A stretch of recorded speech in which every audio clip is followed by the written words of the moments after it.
Hello friends, मिसाल talent education में आप लोगों का बहुत बहुत स्वागत है। मैं अमरजीत कुमार आज आप लोगों को राजकोषीय घाटा एवं प्राथमिक घाटा के बारे में बताऊंगा कि राजकोषीय घाटा और प्राथमिक घाटा क्या होता है। इसके बारे में मैं जानकारी दूंगा क्योंकि ये भी एक इकोनॉमिक्स का एक चैप्टर है जो कि बहुत अपने आप में एक महत्वपूर्ण चैप्टर है और ये इससे कई एग्जामों में क्वेश्चंस पूछे जाते हैं जो कि 1 से 2 नंबर तक कवर करवा सकता है आपका। तो हम ये देखते हैं कि राजकोषीय घाटा और प्राथमिक घाटा कहते किसे हैं। तो सबसे पहले हम ये जाने हैं कि जो घाटा है ये घाटा होता क्या है। तो हम ये देखते हैं कि जैसे कि मान लिया जाए कोई व्यक्ति है उसकी आय 10,000 रुपये है। कितना? 10,000 रुपये है। कोई व्यक्ति है उसकी आय 10,000 रुपये है और मान लिया जाए उसकी इनकम जो है 10,000 रुपये है और 10,000 की जगह पे उससे 12,000 रुपये की खर्च होती हो, यानी कोई चीज में क्या होगा 12,000 रुपये का खर्च हो जाता है, यानी जितना आय है उससे ज्यादा क्या हो रहा है, व्यय हो रहा है। क्या हो रहा है? व्यय हो रहा है, यानी ये खर्च हो रहा है। तो क्या हुआ, ये 2,000 रुपये क्या हुआ माइनस में, ये घाटा हो गया। क्या हो गया? घाटा हो गया। तो इसी को हम बोलते हैं घाटा। एग्जाम्पल में सही तरीके से मैं लिया जाए तो मान लिया जाए कोई 10 रुपये कमाता है और उसकी खर्चा है 12 रुपए की, तो ये समझ लो कि 2 रुपए का घाटा हो रहा है। इसी को हम घाटे के रूप में प्रदर्शित करते हैं, यही घाटा कहलाता है। तो हम ये देखते हैं कि राजकोषीय घाटा हम किसे कहते हैं। तो राजकोषीय घाटा यदि सरकार की कुल प्राप्ति जो रिसीप्ट होती है, सरकार की कुल प्राप्ति, राजस्व एवं पूंजी में प्राप्ति तथा कुल व्यय का अंतर नकारात्मक होता है। क्या होता है? नकारात्मक होता है। वो क्या करता है? राजकोषीय घाटा को दर्शाता है। क्या करता है? राजकोषीय घाटा को दर्शाता है।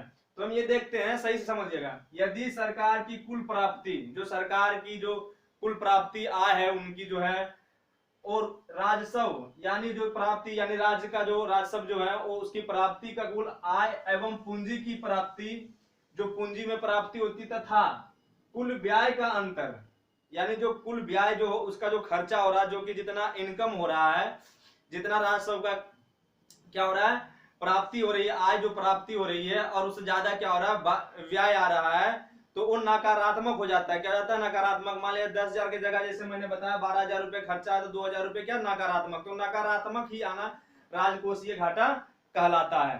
तो अभी हम ये देखते हैं कि कैसे। अब मान लिया जाए सरकार की, हम ये देखते हैं कि जो प्राप्ति जो है इसके फॉर्मूले होते हैं। क्या होता है? फॉर्मूला होता है जो कि इसे निकाला जाता है कि कैसे ये निकलेगा।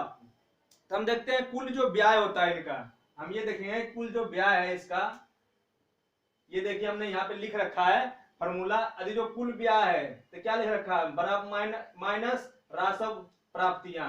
कुल व्यय यानी जो टोटल खर्चा है और जितनी प्राप्तियां हैं उसमें क्या करना है, माइनस करना है। लेकिन यहाँ पे प्लस लिखा गया है।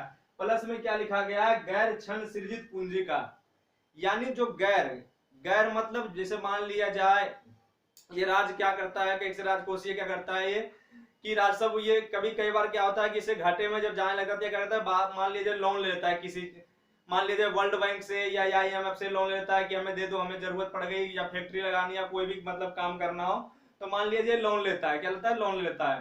तो ये जो लोन लेता है वो एक तरह से क्या हो गया, वो जो ऋण हो गया जो कि एक कर्ज के रूप में हो गया, वो उसका ब्याज हो जाता है। क्या होता है? ब्याज हो जाता है। तो यहाँ पे क्या करा है, गैर, यानी वो गैर नहीं, यानी कि जो बाहर से लिया गया पूंजी जो कर्ज के रूप में लिया गया है वैसा पूंजी इसमें प्लस नहीं होगा। जो कि जो प्राप्ति हुई राजस्व से, जो गैर की जो प्राप्ति हुई है पूंजी की, उसको यहाँ हम प्लस करेंगे। तो मान लिया जाए जो राजस्व की जो प्राप्तियां हैं, मान लिया राजस्व प्राप्तियां प्लस गैर की प्राप्तियां, जैसे मान लिया जाए 100 रुपए है। कितना है? 100 रुपए है।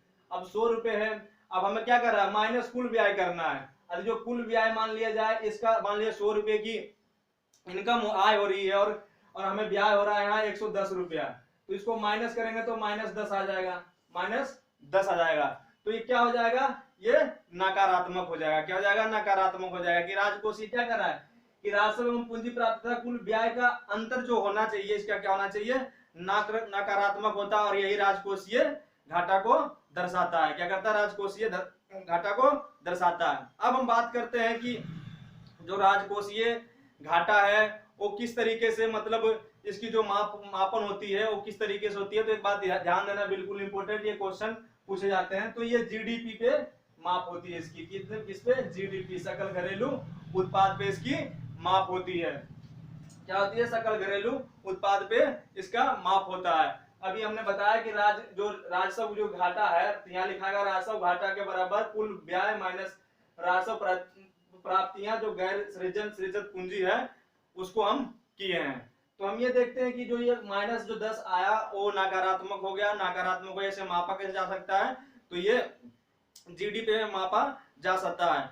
अब इस कहने का मतलब है जो राजकोषीय घाटा जो है, राजस्व को घाटे का एक बड़ा अंश है। क्या है, एक बड़ा, जो राजकोषीय घाटा है और राजस्व का घाटे का एक बड़ा अंश है। क्या है, ये बड़ा अंश है। और ये यह दर्शाता है कि उधार जो होता है, उधार का जो उपयोग में चला जाता है। क्या होता है, उपयोग चला जाता है। जैसे कि मान लिया जाए कि आपका जो ये ऋण लेता है, जैसे लोन लेता है, तो क्या होता है, वो पूरा मतलब जो है वो उपभोग, यानी कहने का मतलब वो मजदूरों के ही इनकम में चला जाता है, वो घाटा चला जाता है। तो याद रखिएगा कि राजस्व ये फेशियल डिफिसिट हम किसे कहते हैं, राजकोषीय घाटा को हम बोलते हैं फेशियल डिफिसिट। तो हम ये जान गए कि मतलब राजकोषीय घाटा क्या होता है। अब हम बात करते हैं प्राथमिक घाटे का। प्राथमिक घाटा हम किसे बोलते हैं, प्राथमिक घाटा को इंग्लिश में हम बोलते हैं प्राइमरी डिफिसिट। तो हम ये देखते हैं कि जो सरकारी बजट के राजकोषीय घाटे में, जो सरकारी का जो बजट था इनका, जो ये सरकार का जो मैंने आपको बताया, जो सरकार की कुल प्राप्तियां जो थी, इनकी जो कुल बजट है, तो जो सरकारी बजट के कुल राजकोषीय घाटे, सरकारी बजट में कुल ब्याज का भुगतान जो करता है, क्या करता है, भुगतान करता है, और उसे घटाने पे जो शेष बचता है उसे हम कहते हैं प्राथमिक घाटा कहते हैं। क्या कहते हैं, प्राथमिक घाटा। फिर से सुनिए, सरकारी बजट के राजकोषीय घाटे में, सरकारी का जो बजट है और क्या कर रहा है, राजकोषीय घाटे में सरकारी बजट के कुल ब्याज का, यानी वो जो उसका जो बजट था, उसका जो कुल जितना ब्याज जा रहा है, उसका ब्याज का कुल भुगतान जो होगा, जो भुगतान को देने के बाद जो घटाने पे जो शेष बचेगा वो क्या कहलाएगा, प्राथमिक घाटा कहलाएगा। तो हम देखते हैं कैसे।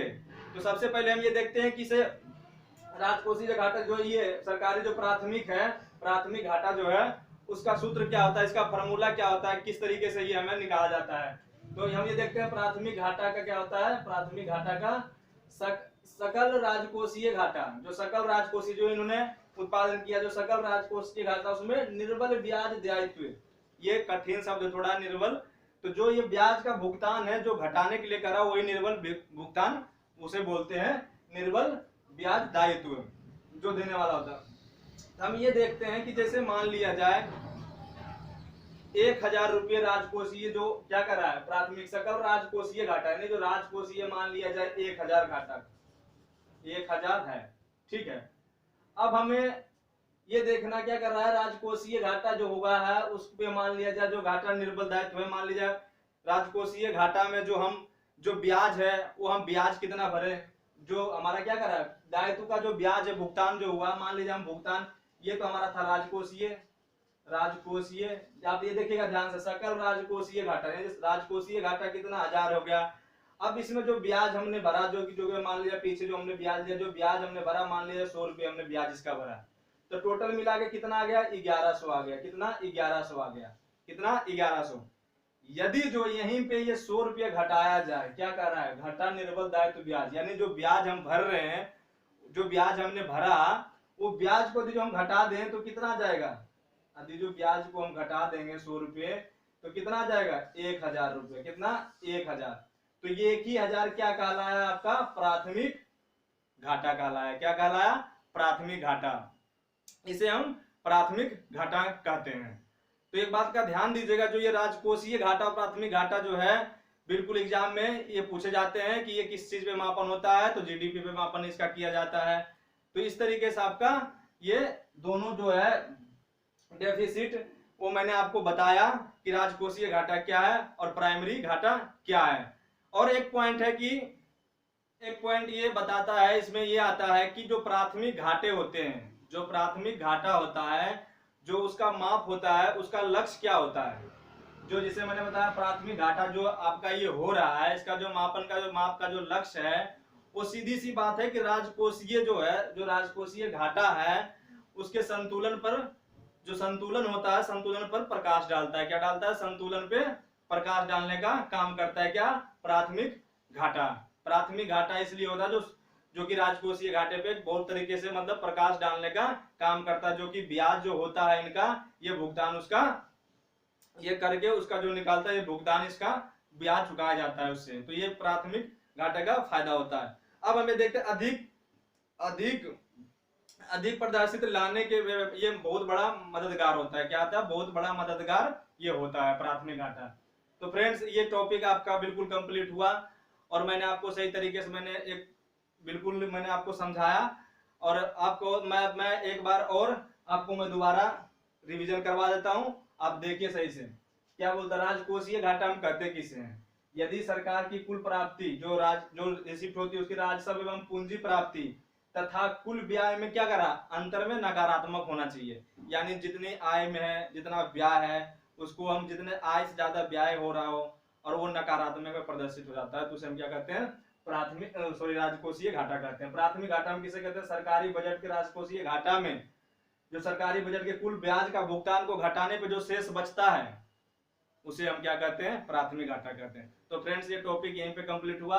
जो हमारा वीडियो अच्छा लगा हो तो प्लीज लाइक कीजिए, सब्सक्राइब कीजिए और शेयर कीजिए।